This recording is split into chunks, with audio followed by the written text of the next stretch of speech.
dalam pembacaan maulid jangan sampai ada yang mengusir malaikat.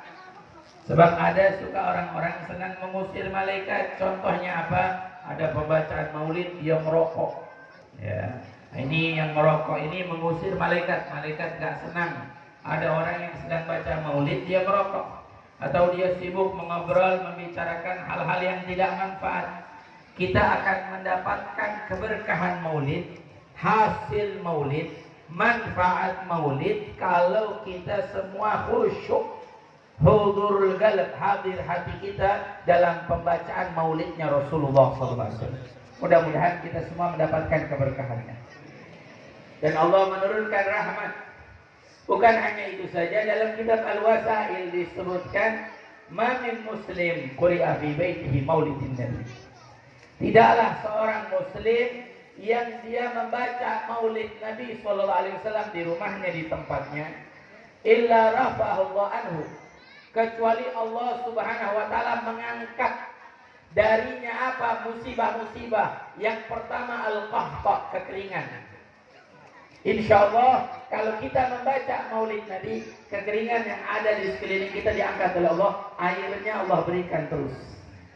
Makanya subhanallah, kalau kita perhatikan air Zam-Zam itu gak pernah habis. Dan letak sumurnya itu gak jauh dari tempat kelahiran Nabi Muhammad. Berkahnya Rasulullah, berkahnya Nabi kita Muhammad SAW. Maka insya Allah kita pengen rumah kita seperti air Zam-Zam, airnya gak habis-habis, bersih, bagus. Jangan lepas membaca maulidnya Nabi Muhammad SAW. Yang kedua, kata Imam Jalaluddin As-Suyuti, rafa'allah al-wabah, Allah akan angkat yang namanya wabah.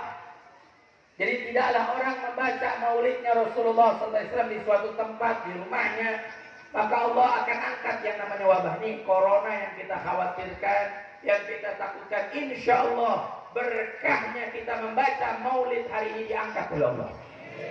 Insya Allah mudah-mudahan berkah maulid di Ma'had Darul Amin dan di setiap tempat, yang positif corona berkurang, yang sembuh semakin banyak, dan coronanya hilang. Kalau perlu pindah dia, pindah ke Australia atau kemana terserah. Jangan disampit lagi atau di Indonesia. Insya Allah kita berharap pada Allah berkahnya Nabi kita Muhammad. Ini disebutkan Imam Jalaluddin As-Suyuti ratusan tahun yang lalu. Jadi salah satu yang mengangkat wabah adalah pembacaan maulidnya Nabi Muhammad. Subhanallah, kemarin maulid di Jakarta banyak. Di tempat saya maulid banyak. Sekarang alhamdulillah di Jakarta itu yang positif corona menurun, yang sembuh banyak. Insya Allah berkahnya maulid Rasulullah SAW. Kemudian apalagi wal harq, diangkat sama Allah musibah kebakaran. Biasanya orang Kalimantan suka takut kebakaran, rumahnya dari kayu soalnya. Banyak yang rumahnya dari kayu ulin. Kita pengen dijaga sama Allah, baca maulidnya Nabi Muhammad di rumah kita. Kalau perlu anak-anak muda kita nih, ya bisa membaca maulid. Bukan hanya vokal atau munsyidin yang bisa membaca maulid, kita semua kalau bisa membaca maulidnya Rasulullah, baca di rumah kita. Fa insya Allah rumah kita dijaga sama Allah, diantaranya dari kebakaran. Kemarin ada satu, masya Allah, saya punya kenalan teman di Martapura, di Sekumpul. Dia bilang, saya di rumah ada pengajian tiap minggu baca maulid. Subhanallah, samping rumahnya itu warung makan. Pernah suatu hari kebakaran itu warung makan, rumahnya nggak nyentuh sedikit pun. Rumahnya tidak pernah nyentuh. Sebab diantaranya dia yang sendiri mengatakan, alhamdulillah saya merasa ini semua terjadi sebab di rumah saya dibacakan maulidnya Nabi Muhammad, dibacakan maulidnya Rasulullah SAW. Bukan hanya itu, wal afat, juga Allah angkat musibah, hal yang mencelakai kita. Wal baliyat, bala-bala diangkat oleh Allah. Wa nakabat, kegelisahan hati. Fa insya Allah kita kalau gelisah, sumpah, jenuh, maka baca maulidnya Rasulullah. Allah akan berikan ketenangan di hati kita. Berkahnya Nabi kita Muhammad. Wal bughd, kebencian, diangkat oleh Allah. Bahkan disebutkan anhu wa an ahli baitih, untuknya dan untuk keluarga penghuni rumah. Makanya insya Allah orang yang baca maulid Nabi itu rasa kebencian diangkat oleh Allah. Ada orang datang kepada dia, kamu ini baca maulid Nabi bid'ah, haram. Gak pernah ada orang baca maulid Nabi bilang kamu yang haram, kamu yang bid'ah, kamu yang begini. Gak pernah melawan. Sebab apa? Selalu di dalam hati kita diangkat rasa kebencian. Kamu gak mau baca maulid gak apa-apa, kamu tetap saudara saya. Kita saudara semuanya, gak ada masalah. Ini subhanallah hikmah dari maulidnya Nabi Muhammad. Apalagi yang kita dapati? Wa'ainusu, pandangan yang buruk, mata-mata yang jelek. Yang hebat lagi walusus, perampok, kita dijauhi dari perampokan. Berkah maulid Nabi. Wa hawan Allah taala alaihi jawab munkar wa nakir fi qabri. Orang yang rajin membaca maulid Nabi, nanti di dalam kuburnya Allah Subhanahu wa taala mudahkan lisannya untuk menjawab pertanyaan malaikat munkar wa nakir.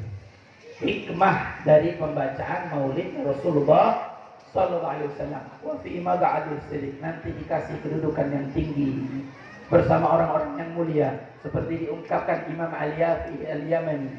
Kata Imam Al-Yafi, orang yang baca maulid, ngumpulin keluarga, kerabat, sahabat, teman, membuat makanan nih, yang buat makanan, mengumpulkan orang baca maulid, nanti di hari kiamat dikumpulkan bersama para nabiyin, wasiddiqin, wasyuhada, wassalihin.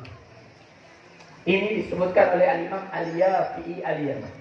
Di dalam kitab Asyai'anatul Talibin disebutkan. Kita bukan Nabi. Gak bisa jadi Nabi, mustahil. Ya, kita mustahil. Nabi sudah ditutup oleh Nabi kita Muhammad. Siddiqin, kita juga bukan siddiqin. Belum sampai derajat siddiqin itu derajat wali yang sudah tinggi luar biasa. Siddiqiyah, makam yang tinggi di sisi Allah. Jauh kita jadi wali. Bagaimana jauh dari wali jadi wali? Ya, sebab kita seringkali setiap hari bermaksiat kepada Allah. Gak maksiat mata, gak maksiat telinga, gak maksiat lisan.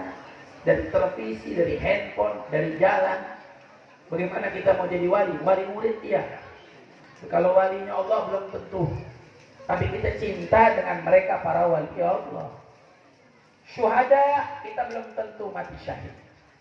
Solihin, ya Allah, kita jauh dari kata soleh.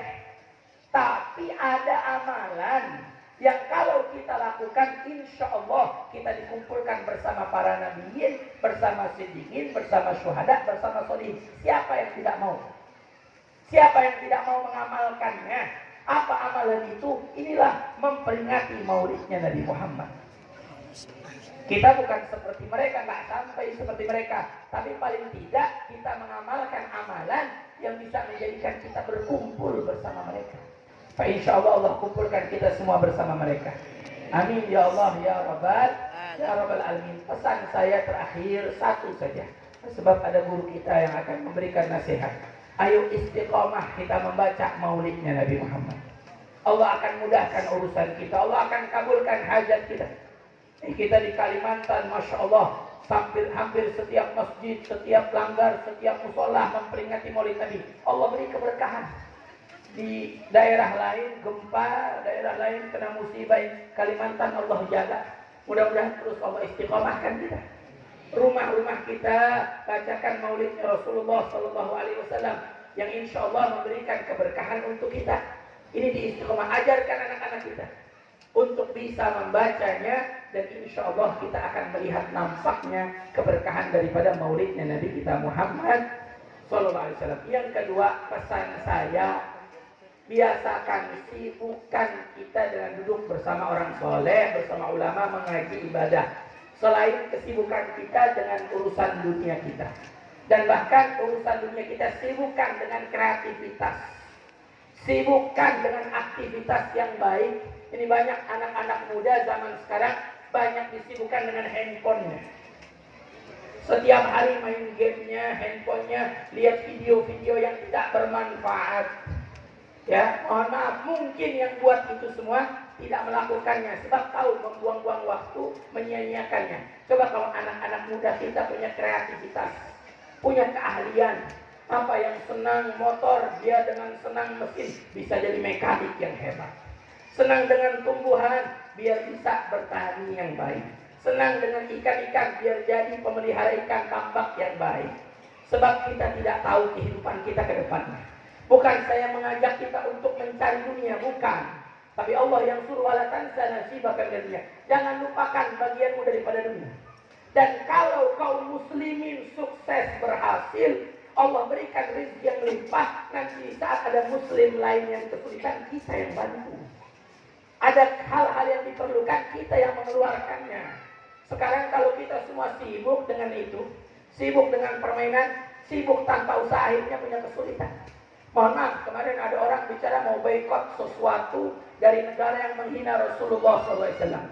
Ya, kita mau boikot, silahkan mau boikot. Tapi coba dipikirkan, di antara tempat yang kita boikot ada perusahaan yang kerja kaum muslimin. Itu harus kita pikirkan. Kenapa tidak ada dari orang muslim yang menjadi pengusaha yang hebat, yang bisa menciptakan itu. Harus ada ikhtiraat, akal yang Allah berikan, anugerah besar, anugerah mulia yang Allah kasih untuk kita umat Nabi Muhammad. Pakai dengan baik. Saya kasih contoh.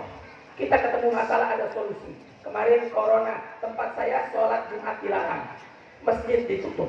Akhirnya ketemu solusi karena akal berjalan. Dengan apa? Sholat jarak-jarak. Walaupun sholat jarak-jarak masih dipermasalahkan, tapi paling tidak ada solusi supaya kita tidak meninggalkan sholat di masjid.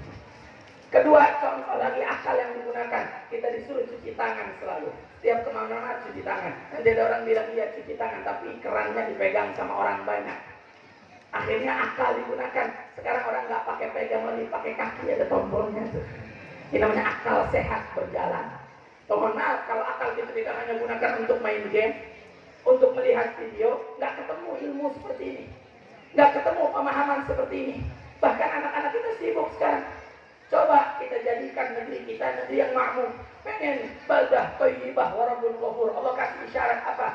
Jannatan an yamin wa shimal. Surga di kanan kiri, ini surga kanan kiri kita. Coba tanam sesuatu yang manfaat. Tanam buah-buahan, tanam sayuran, tanam cabai-cabai, tanam terong. Saya mohon maaf, saya tinggal di Jakarta di Petamburan. Rumah saya itu nggak ada halaman. Nempel semua, warga Petamburan itu nempel. Tapi ayah saya sengaja buat di atas itu kosong. Jadi nggak pakai genteng. Apa? Ibu saya nanam. Mau cari apa? Terong ada, cabai ada. Itu ibu saya kalau mau nyayur, naik ke atas dulu dipetik terong. Dipetik dulu. Ini manfaat. Coba ini direnungkan yang saya sampaikan, kita pikirkan. Kalau anak-anak kita punya kebiasaan, ini manfaat. Jangan, mohon maaf, hanya tanaman hias. Kita taruh tanaman hias, dia bagus, tapi bisa apa tanaman hias? Bisa dimakan. Cuma kita bisa pelototin aja. Terus pelihara ikan yang bisa dimakan. Jangan sampai kayak di tempat saya, ya Allah, sibuk anak-anak muda sekarang pelihara ikan cupang.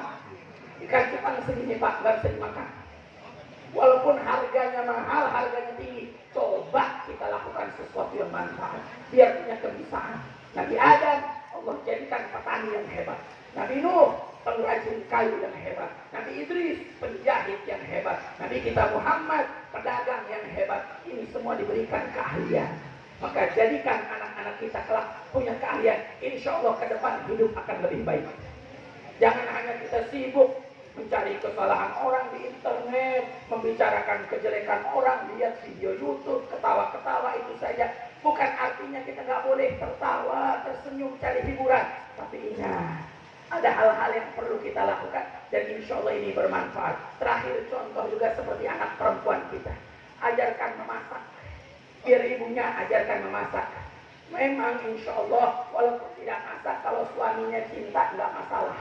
Tapi berapa banyak anak perempuan sudah menikah nggak bisa masak, akhirnya bingung mau makan apa. Apalagi kemarin di tempat saya di Jakarta, corona semua tutup, mau beli apa bingung, karena nggak bisa masak.